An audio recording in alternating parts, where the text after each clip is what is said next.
Então, continuando a nossa série, a gente vai hoje falar sobre vivendo em um mundo mau. Vivendo em um mundo terrível, em um mundo impiedoso. Essa é a visão que é narrada e que é falada no texto de Eclesiastes. E quando a gente fala vivendo em um mundo mau, a gente não precisaria de muito tempo para provar que nós vivemos num mundo com vários problemas, com várias dificuldades, com várias pessoas que passam por injustiças, por várias pessoas que são oprimidas, por várias pessoas que sofrem. Eu não precisaria, porque nós vivemos num tempo em que basta ligar a televisão, ver o jornal, que a gente vai ver sofrimento atrás de sofrimento, tragédia atrás de tragédia, mas muitas vezes a gente não percebe que isso é uma realidade, ou quando percebe que é uma realidade, nós podemos ser tomados por uma sensação e por uma pergunta de por que esse sofrimento? Por que passar por tudo isso? Qual a razão de nós estarmos aqui e vivermos nessa realidade? Por que trabalhar se o mundo é tão difícil? Por que continuar vivendo nesse mundo tão ruim, tão mal? Qual o propósito, então, que nós teríamos? E esse é exatamente agora no argumento do texto de Eclesiastes. Nós vamos continuar agora, Eclesiastes 3. Nós lemos domingo passado e falamos sobre o tempo, que há tempo para tudo. E o autor de Eclesiastes, ele continua falando sobre isso, falando para aqueles que lhe ouviam, em primeiro lugar, jovens em Israel, que viviam numa ascensão econômica, num desejo de galgar espaço dentro da sociedade. E então ele prega para esses jovens, ele escreve esse livro, aconselhando eles de forma sábia a guardarem seu coração. Porque alguns, quando pensam que o mundo é mau, se o mundo é mau, então eu tenho que aproveitar o máximo de tempo para acumular riqueza, eu tenho que aproveitar o máximo de tempo para estar em cima, ser superior aos outros, eu tenho que aproveitar enquanto eu estou aqui para trabalhar, para ser feliz, para ter apenas prazeres. E é então que o texto de Eclesiastes ele vai começar a narrar e a falar sobre algo que nós já sabemos, dessa realidade. E ele fala então no seu versículo 16, descobri também que debaixo do sol, no lugar da justiça, havia impiedade. No lugar da retidão, ainda mais impiedade. Quando ele começa então a sua narrativa e a trazer os nossos olhos e a mostrar a realidade que ele vai falar de uma realidade muito dura e muito difícil. Porque enquanto alguns não entendem o porquê o mal existe, nós temos na Bíblia dizendo que ele existe, que ele é presente, que faz parte da nossa realidade. A Bíblia, quando ela nos mostra que Deus nos criou de forma perfeita, num ambiente perfeito, numa terra perfeita, e que nessa terra perfeita não havia então essa maldade, esse sofrimento, essa destruição. E Deus então, ele determina naquele mundo perfeito que o homem trabalhe, que o homem cuide daquele jardim, como é narrado nos capítulos primeiros de Gênesis, mas o homem então decide seguir por outro caminho, negar a obediência a Deus e dizer que ele queria descobrir o bem e o mal sozinho, comendo do fruto proibido, do fruto que Deus havia proibido, do conhecimento do bem e do mal, e então ali a maldade que antes seria conhecida por nós através de Deus nos ensinando e nos mostrando o que era, a partir de agora nós íamos viver, nós íamos sentir na nossa pele. É então que o pecado ele começa e desregula toda aquela criação. E aqui então o autor de Eclesiastes ele vai falar exatamente sobre isso, mas é algo que nós podemos ver, e logo nesse primeiro texto, quando a gente fala justiça, eu vi injustiça, eu vi impiedade, eu vi pessoas corruptas. Eu não preciso falar de tantos exemplos, nós vivemos num país, um dos mais corruptos, em listas, quando a gente vai ver de outros países, um país em que nós sabemos, em que nossa justiça muitas vezes é falha, é injusta, ela não cumpre a justiça, nossas leis muitas vezes são brandas e não fazem justiça aos erros cometidos. Então, quando o autor começa a falar e começa a guiar nosso coração, nós podemos ser voltados e pensar exatamente nisso. O mundo realmente é mau, o mundo realmente é difícil, o mundo realmente é complicado, olha só tem injustiça, só tem problema. Então, quando a gente começa a pensar assim, olhar assim para o mundo, a pergunta que fica é, o que fazer então em relação a isso? O autor, ele vai nos descrevendo e mostrando. Fiquei pensando, o justo e o ímpio, Deus julgará ambos, pois há um tempo para todo propósito, um tempo para tudo o que acontece. Ele então vai começar a falar e vai começar a puxar a nossa mente, mais uma vez, lembrando aquilo que ele já falou, que há tempo para tudo nessa terra, e que Deus vai julgar a ambos. O justo será julgado, assim como o ímpio será julgado. Isso é uma forma própria dele se consolar, dele falar ao seu coração: olha, um dia eu verei justiça. Um dia eu sei que um dia será tudo colocado em pratos limpos, todos serão julgados numa balança justa. Um dia chegará na presença de Deus e seremos julgados, tanto os justos quanto aqueles que são injustos, tanto os corretos como aqueles que são incorretos. Isso já ajuda então o autor a não ser completamente perder sua esperança, mas ele, ao relatar e a perceber que o mundo é um mundo mau, que o mundo é um mundo terrível, ele vai lembrando ao seu coração que apesar disso, nós vivemos no mundo mau, mas temos que lembrar da justiça que ela virá. Devemos ter esperança que um dia seremos justificados, um dia nós viremos e seremos recompensados se formos justos através de Cristo. Cristo, ele é a nossa balança, ele pode nos tornar justos. Então o autor, ele começa a mostrar que o mundo é mau, e ele começa a refletir, e ele vai fazendo uma reflexão sobre como os homens, eles vivem e como eles se perdem, e mostrando que são igual aos animais. E então no seu versículo 18 ele vai dizer: também pensei, Deus prova os homens para que veja que são como os animais. O destino do homem é o mesmo do animal, o mesmo destino o aguarda. Assim como morre um, também morre o outro. Todos têm o mesmo fôlego de vida. O homem não tem vantagem alguma sobre o animal. Não faz sentido. Ou, como ele sempre fala, na versão dependendo que você lê, isso é vaidade. Não faz sentido, isso é transitório. Tudo isso passa. Quando nós lemos isso aqui, se nós conhecemos um pouco a Bíblia, a gente meio que se assusta. Como assim? O autor está comparando aos animais, ele está colocando em peso de igualdade com os animais. Mas nós temos que lembrar que o autor, quando escreve Eclesiastes, ele fala muito sobre debaixo do sol, pensando numa perspectiva, não numa perspectiva tanto espiritual, na presença de Deus, mas assim como os homens que não acreditam em Deus vêm. E para a pessoa que não acredita em Deus, se a gente fosse muito claro, e a gente já vive esse momento hoje, nós somos iguais aos animais. Nós temos que tratar os animais com o mesmo respeito, com a mesma devoção. Não é dessa forma que ele está falando, mas ele está falando que todo esforço que o homem pode fazer, tudo que o homem pode conquistar, tudo que o homem pode correr, no final das contas, ele vai morrer. Morrer assim como um animal morre. No final de tudo, por mais que nós nos esforcemos, por mais que nós trabalhemos, por mais que a gente conquiste, compre casas, carros, crie nossos filhos, no final vamos ter a morte, a não ser que Cristo venha antes. Se Jesus não voltar antes, todos nós conheceremos a morte. E muitas vezes essa perspectiva não passa na cabeça das pessoas. As pessoas vivem no mundo e elas começam a se esquecer dessa realidade tão viva e tão clara.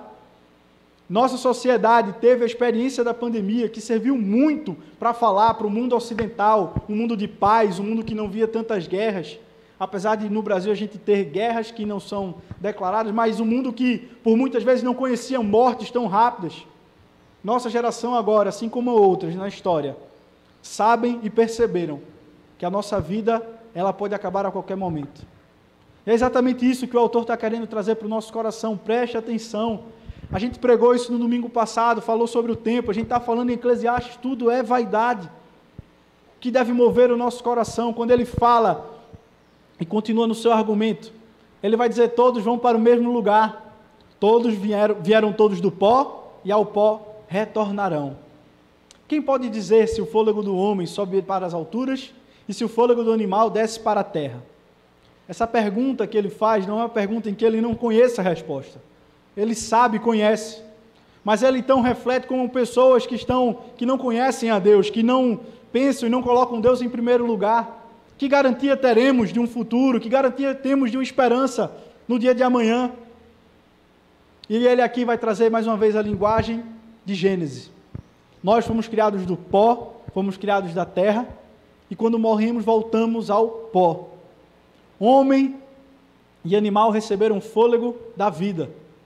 Os dois receberam esse sopro de Deus, mas diferente do animal que desce, que não tem narrativa de falar sobre um céu, né? Muitos falam sobre o céu para o animal, não tem na Bíblia, isso é muito claro. O que tem claro é que nós, homens, sim, teremos a eternidade, que a nossa alma retorna ao Pai, que a nossa alma, depois que nós morremos, vai ficar com Deus, seja para ser juízo, seja para viver eternamente ao lado dele.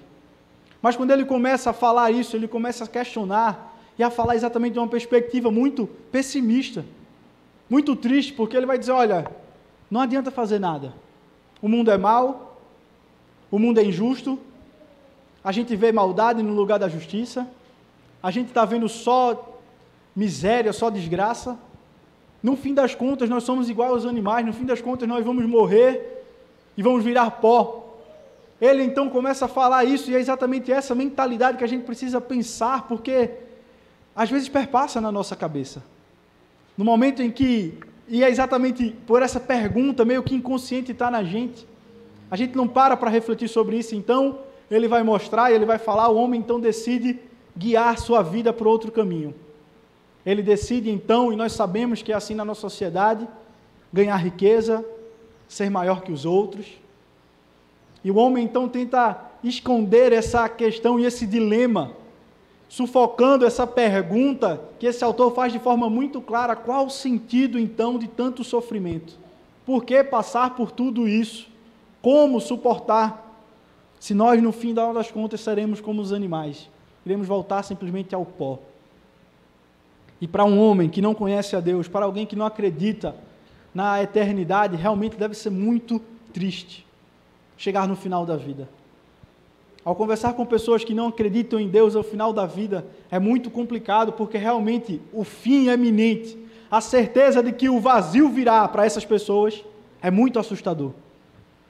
É exatamente esse o que ele está querendo falar. Se nós não temos esperança no futuro, apenas a solidão e apenas a depressão, apenas esse sofrimento vai nos tomar. Mas ele então começa a dizer que ele continua a olhar e pensar como então usufruir desse mundo, como viver nesse mundo mal e ao mesmo tempo aproveitar. E mais uma vez ele volta a falar aquilo que ele vem repetindo diversas e diversas vezes. Por isso concluí que não há nada melhor para o homem do que desfrutar do seu trabalho, porque esta é a sua recompensa, pois quem poderá fazê-lo ver acontecer depois de morto? Depois que você morrer, você não vai saber se sua empresa deu certo, se não deu certo. Você não vai saber como foi o mundo, quem é o próximo presidente, como é que está o Brasil. Não, depois que você morre, você não sabe mais de nada. E é exatamente por isso, e mais uma vez ele volta para o nosso coração, para a simplicidade. Aqui é um eco daquilo que ele já vem falando nos outros versículos que nós já lemos aqui. O melhor é ter prazer nas coisas simples que Deus nos dá. Eu sei que o mundo é difícil, eu sei que nós passamos por sofrimento, a Bíblia não nos isenta disso, e é exatamente por nós cristãos termos essa certeza, que muitas vezes nós conseguimos suportar dores muito mais fáceis, porque nós entendemos que isso faz parte da criação, que isso faz parte do momento em que nós vivemos. E ele então lembra ao coração dele, que ele precisa desfrutar enquanto ele está aqui, que ele precisa aproveitar esse mundo, que ele precisa curtir, cuidar da simplicidade, usufruir do prazer do seu trabalho. Mas não é fácil fazê-lo se ele não tiver o coração no lugar certo. Se aquilo que nos motiva não for aquilo que é certo, se aquilo que não nos chama a praticar, a sermos bons, a trabalhar, não for aquilo que Deus quer. Quando vivemos no mundo, como ele sempre vai dizer, o autor de Eclesiastes, debaixo do sol, em que Deus não é o centro da nossa vida, em que Deus ele é apenas uma mera existência que nós falamos, eu acredito em Deus, mas no nosso dia a dia ele não é prático, nos nossos sonhos ele não se faz presente, nas nossas conquistas nós não pensamos como eu posso viver e trabalhar para Deus. Nós vamos terminar vivendo como esse homem, que ele é narrado no texto de Eclesiastes. Nós podemos chegar um dia e pensar, por que tudo isso? Por que eu sofro? Quando nós tiramos Deus da equação, o mundo fica um mundo difícil, fica um mundo sombrio, fica um mundo complicado, que o autor então vai deixar muito claro, que o melhor prazer é trabalhar e desfrutar naquilo que Deus nos dá. Essa é a única solução. A única forma de enfrentarmos esse mundo mal é acreditando na existência de Deus, um Deus que controla o universo e que constrói a vida. E ele então vai continuar nos argumentando mais uma vez, e agora mostrando não apenas a injustiça, mas agora a opressão.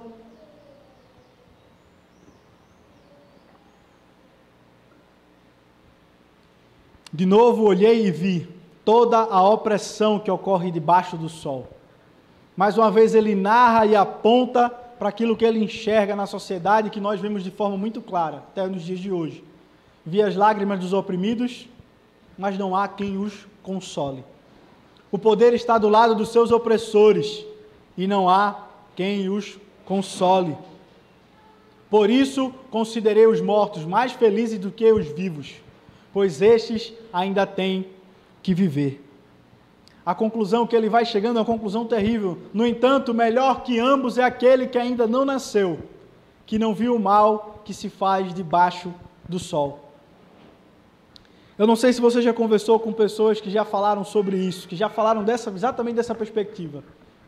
Que já chegaram numa conversa para você, depois de alguma tragédia que aconteceu, e falam como alguém quer ter filhos nessa sociedade?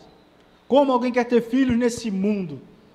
Se você nunca teve essa conversa, eu já tive com uma pessoa que falou isso. Como você quer ter filho?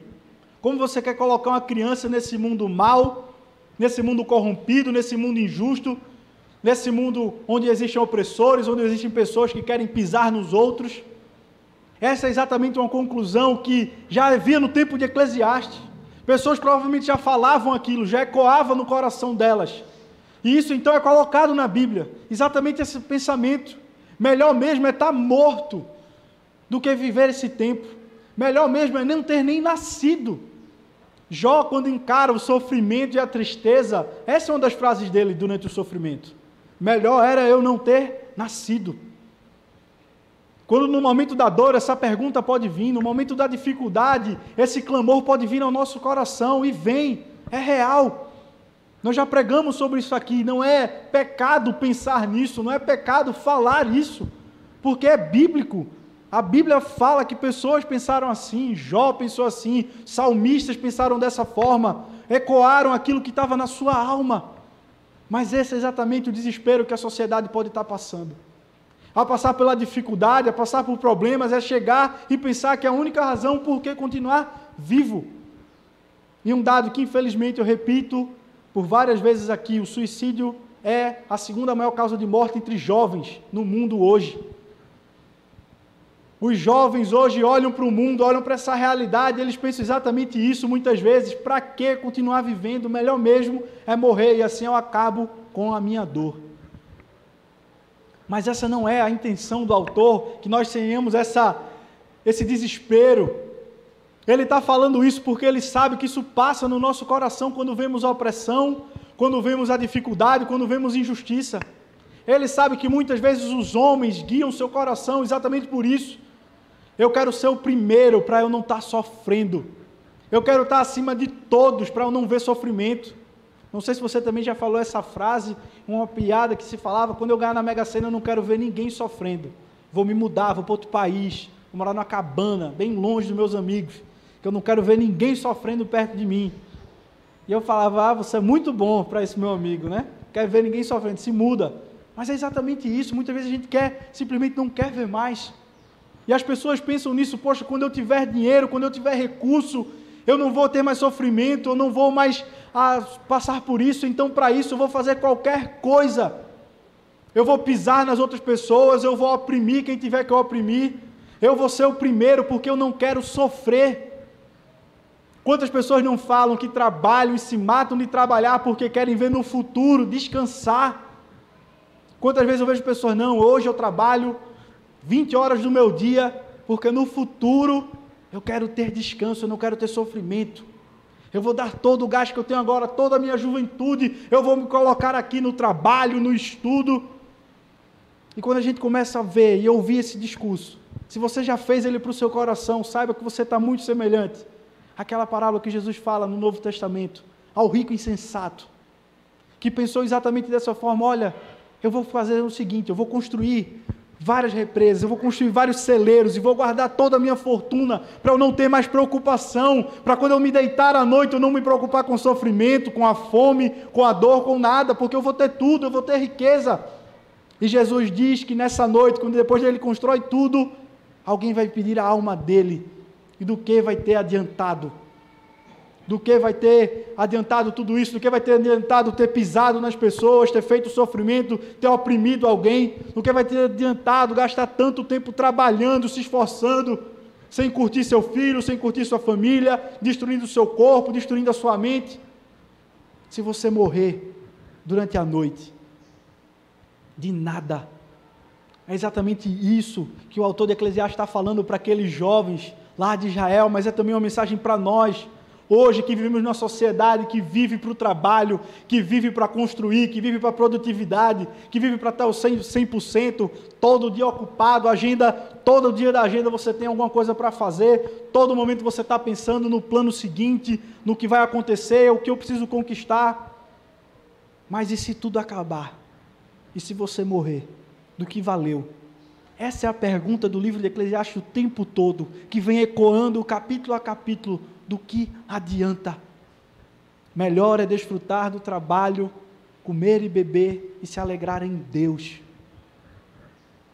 Mas ele então continua, descobrir que todo trabalho e toda a sua realização surgem da competição que existe entre as pessoas. Mas isso também é absurdo, é correr atrás do vento. Nós vivemos num sistema econômico exatamente que é baseado no egoísmo. Um sistema econômico que é baseado na apropriação, no eu. Eu tenho que ganhar mais, e para eu ganhar mais, então, se eu precisar do outro, eu vou usar o outro, mas não porque é um desejo altruísta, não porque eu penso no bem do próximo, mas é porque eu vou ter no final, eu vou ter mais lucro, eu vou ganhar mais. É assim que funciona o capitalismo moderno, o capitalismo selvagem, onde o único pensamento é, eu vou ter, se eu precisar eu uso o outro, e aí a sociedade cresce, aí a sociedade se desenvolve. Mas essa mentalidade, o autor lá de Eclesiastes vai dizer exatamente isso, que muitas vezes ele percebeu e viu nas pessoas, que elas trabalhavam por competição, por inveja, elas olhavam o outro ganhando mais, e então pensavam, então eu vou trabalhar um pouco mais, para ser melhor do que ele, ou para ter o que ele tem. Ele começa a olhar e ver que o trabalho, muitas vezes, ele não é fundamentado naquilo que é bíblico. O trabalho na Bíblia, ele é para ser pensado na construção do universo, no cuidar dessa terra, no desenvolver a tecnologia, mas amando ao próximo, mas cuidando. A Bíblia nos diz lá no Antigo Testamento, em Gênesis, que é exatamente que o autor volta tantas vezes, que no mundo nós fomos criados para honrar a Deus e nos relacionarmos com Ele. Amar ao nosso próximo, quando coloca Adão e Eva juntos ali, já começa a se amar ao próximo. Mas fala também do cuidar do jardim, de cuidar daquele lugar, de construir aquilo. O pensamento bíblico não é um pensamento egoísta de se pensar no trabalho, não é um pensamento da inveja, mas deveria ser o pensamento de que Deus me colocou nessa terra para cuidar dela, para fazer o bem. Deus me colocou nessa terra para eu transformar ela em algo bom. Esse é o nosso propósito original. Isso que deveria nos buscar no nosso coração. Essa deveria ser a nossa motivação em tudo. Deus, Ele nos faz isso. Ele nos chama.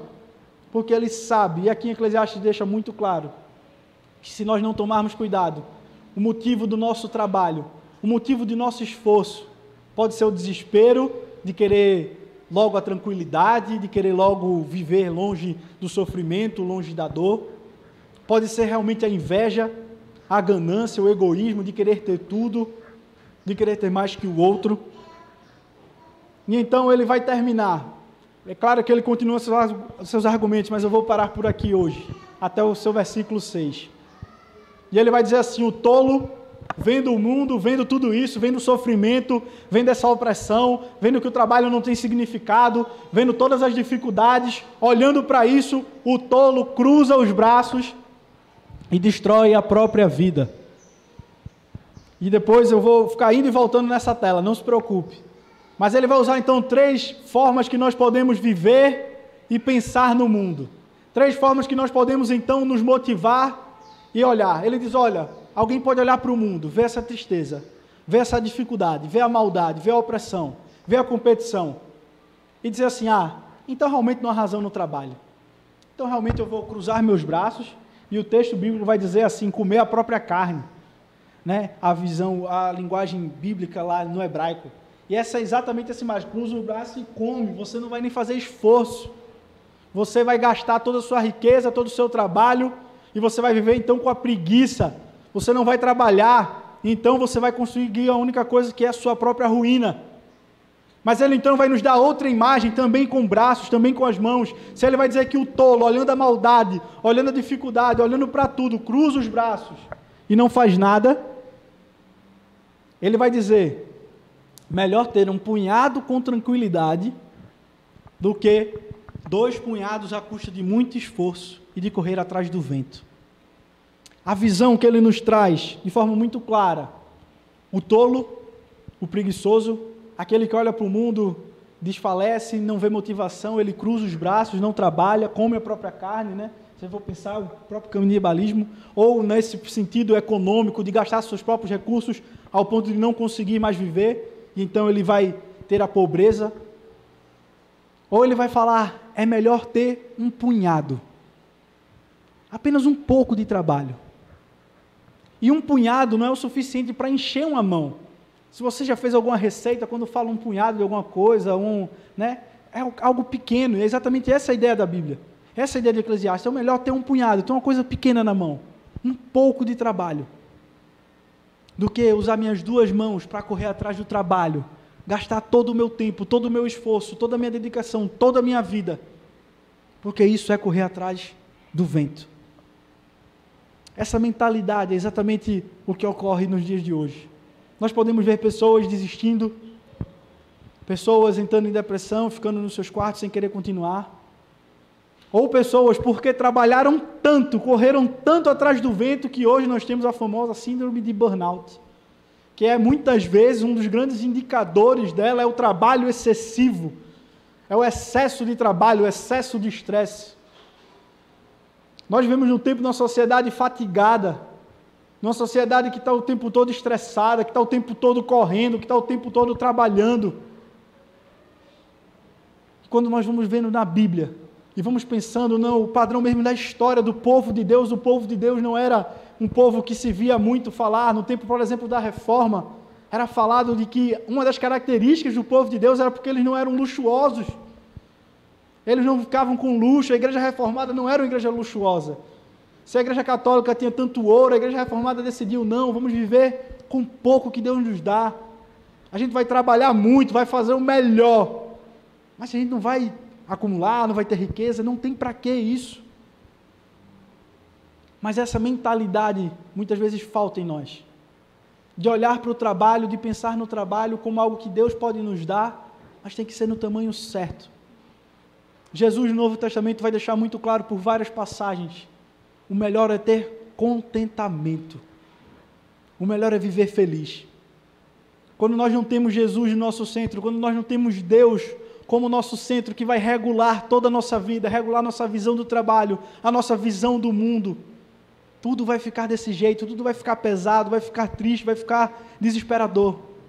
Mas quando nós entendemos que Jesus, ele veio nesse mundo exatamente quebrar essa estrutura, transformar esse mundo corrompido, quando ele vem reformar o mundo, transformá-lo de novo, fazê-lo novo novamente, trazer aquilo que havia sido perdido, aquela ideia do jardim. Eu gosto muito porque a Bíblia, na sua construção, ela diz que nós começamos no jardim e nós vamos terminar numa cidade-jardim. Quando a gente percebe esses pequenos detalhes, é exatamente isso, nós vamos construir. A cidade é uma construção humana, não é o jardim onde apenas Deus fez, não, nós vamos continuar, e a Nova Jerusalém que virá sempre a narrativa de uma cidade-jardim, com árvores, com frutos, e é exatamente essa a construção. Isso que deveria guiar o nosso coração, entregar a Jesus a razão do nosso trabalho, e aprender a descansar nele. É em Jesus que nós devemos olhar para o mundo e pensar, será que nós estamos sendo opressores? Será que nós estamos fazendo parte dessa injustiça do mundo? Ou será que nós somos a parte que está tentando transformar, que está tentando fazer justiça? Como será que nós estamos enxergando o nosso trabalho? Será que a gente está trabalhando apenas para acumular, apenas para ter riqueza? Ou será que a gente entregou a Jesus o nosso trabalho hoje é para a gente ter alegria no Senhor, para a gente poder sustentar a nossa casa, para a gente poder cuidar dos nossos, para a gente desfrutar desse mundo, para a gente melhorar o mundo, para a gente transformar toda a criação? Nós temos que entregar a Jesus, porque é isso que Ele pede, é isso que Ele requer de nós. Entregue a mim, busque em primeiro lugar o reino de Deus, e todas as coisas vos serão acrescentadas. Descanse. Essa é a mentalidade que Eclesiastes ecoa por vários e vários momentos. O melhor é descansar em Deus, é trabalhar para Ele, refletir nele e comer para Ele. Nós só vamos ter e só vamos encarar essa sociedade enquanto estamos aqui, de forma positiva, de forma alegre, de forma esperançosa, quando nós entregarmos o nosso coração a Cristo e confiarmos em Deus, que Ele pode transformar esse mundo, Ele pode transformar a sociedade, Ele pode nos dar conforto, Ele pode nos dar prazer, mesmo nesse mundo mau. Por mais que passamos por tribulações e aflições, nós podemos ter uma paz que excede todo entendimento. Por mais que nós passemos por sofrimento, nós podemos ter alegria. E nós só podemos fazer isso quando nós temos Deus como centro da nossa vida, como centro da nossa existência, como aquele que motiva o nosso trabalho, motiva a nossa correria, motiva a nossa falta de sono, que não seja correr atrás do vento, que não seja correr atrás de dinheiro, atrás de prestígio, que nós não larguemos os nossos princípios para oprimir ou causar injustiça para termos tranquilidade. Então hoje a pergunta que eu queria fazer para o nosso coração é: o que motiva o nosso trabalho? O que faz você levantar todos os dias? Eu sei que é justo nós respondermos: pastor, eu acordo do trabalho para sustentar a minha família. É justo. É claro que a Bíblia vai falar isso, a Bíblia não é para você ficar em casa balançando numa rede. Mas o que motiva realmente o seu trabalho? Será que é cumprir aquilo que Deus colocou, o dom e talento que Deus colocou na sua vida? Será que é realmente transformar o mundo na imagem e semelhança de Deus? Será que é transformar o mundo para ele ser cada dia mais, o reino de Deus seja presente, e as injustiças sejam quebradas, e as opressões sejam quebradas? Ou será que o nosso trabalho está sendo igual às pessoas do livro de Eclesiastes, narrado pelo autor?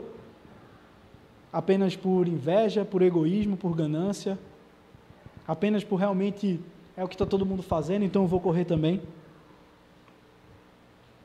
Vivemos a justiça de Deus? Faço essa pergunta porque o autor ele vai deixar muito claro que há opressão no mundo, há problemas nesse mundo, e nós como cristãos vamos passar por esses problemas, mas nós também somos chamados a sermos aqueles que buscam a justiça, aqueles que buscam a transformação. E muitas vezes a gente pode estar em algum lado da balança. A gente pode estar sofrendo ou a gente pode estar fazendo os outros sofrer. A gente pode estar sendo justiça de Deus ou a gente pode estar sendo, como na leitura aqui, a pessoa que é ímpia, a pessoa que é pesada, a pessoa que oprime. Mas então pergunte ao seu coração: será que temos vivido a justiça de Deus?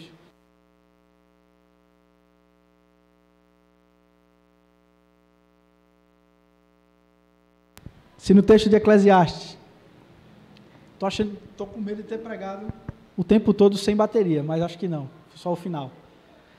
Onde está?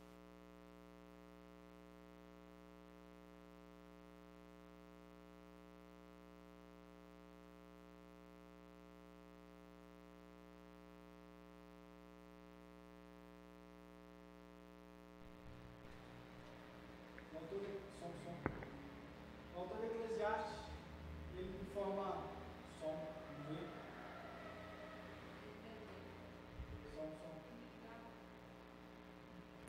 Aí fica mais fácil. Quando nós lemos o texto de Eclesiastes e pensamos e vamos falando, a esperança, por muitas vezes, debaixo do sol, ela se esvai. Nós podemos olhar para o nosso trabalho e não ver sentido, olhar para a nossa vida, para a nossa riqueza, para o nosso acúmulo, para tudo na nossa vida e não ter esperança. Mas é algo que sempre tem que estar no coração de todo aquele que entrega a sua vida a Cristo, que entrega a sua vida a Jesus, a nossa esperança está no Senhor. O nosso motivo está nele, a nossa razão para o trabalho, a nossa razão para cuidar dos nossos filhos. E só assim, quando Deus for realmente o centro da nossa vida, o centro da nossa esperança, todo o resto se encaixa. A alegria virá, o descanso virá, o sustento virá. Talvez você não ande de Lamborghini, mas talvez você tenha um carro. Talvez você saia do a pé e comece a andar de ônibus. Talvez você não tenha tudo. Eu gosto muito da Bíblia, porque Deus garante o pão de cada dia. Ele garante o sustento mínimo. Alguns vão ter mais. E a Bíblia deixa muito claro, aquele que tem mais, tem para que possa dar para o outro. Tem para que possa ajudar o próximo. Muitas vezes a gente esquece de passagens assim. A Bíblia não condena a riqueza, mas ela fala que a riqueza ela tem um propósito. A Bíblia não condena que nós trabalhemos, que nós sonhemos em ter carros, casas, dinheiro, mas isso tem um propósito. E um dos propósitos disso é exatamente dar, é exatamente ajudar o próximo, é exatamente transformar o mundo. Nós temos que entender isso. A pregação de forma alguma vai ser para condenar riqueza, mas para condenar a esperança nela. A esperança no trabalho, a esperança em qualquer outra coisa. Então agora, oremos ao Senhor e recebemos a bênção. Senhor, meu Deus e Pai, nós queremos agora, Pai, te pedir, Pai, que o Senhor nos ajude. Nos ajude que nesse mundo de impiedade, de dificuldade, de problemas, de maldade, que nós, Pai, não sejamos essa parte que inflige o mal ao outro, essa parte que é injustiça, essa parte que corrompe.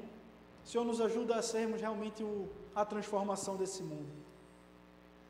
Mas, Pai, também principalmente nos ajuda a que o nosso coração não se perca, a que a nossa vida não seja direcionada à busca de riqueza, à busca de conforto, à busca de satisfação no trabalho, em recursos.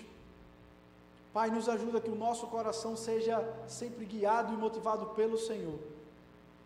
Pai, nos ajuda, como é dito em Eclesiastes por diversas vezes, a nos contentarmos com o nosso trabalho, com a nossa comida, com nossos pequenos prazeres, Pai. Nos ajuda, Pai, a não sonharmos tanto com o tempo que virá, mas aproveitar cada dia, porque pode ser o último, Pai. O Senhor pode nos chamar para estar ao seu lado. Então nos ajuda, Pai, a vivermos nesse mundo, usufruindo dele da melhor maneira possível, porque esse é o propósito, esse é a razão da existência do mundo, um mundo perfeito, um mundo que daria glória ao Senhor, que viveria de forma harmoniosa, de forma feliz. Nos ajuda já, desde agora, a usufruir disso, Pai. Mas muda o nosso coração, porque nós somos falhos, e nós nos corrompemos, nós perdemos a nossa esperança, nós perdemos a nossa visão, e temos a visão, assim como o autor de Eclesiastes fala, apenas com aquilo que está debaixo do sol. Esquecemos que nós temos algo muito maior, alguém que nos dá esperança. E agora, Pai, abençoa o teu povo. Que o amor de Deus, que a graça do nosso Senhor Jesus Cristo, que o poder e a consolação do teu Santo Espírito esteja hoje e para todos sempre sobre a tua igreja. Amém. Nós queremos agradecer a presença de todos.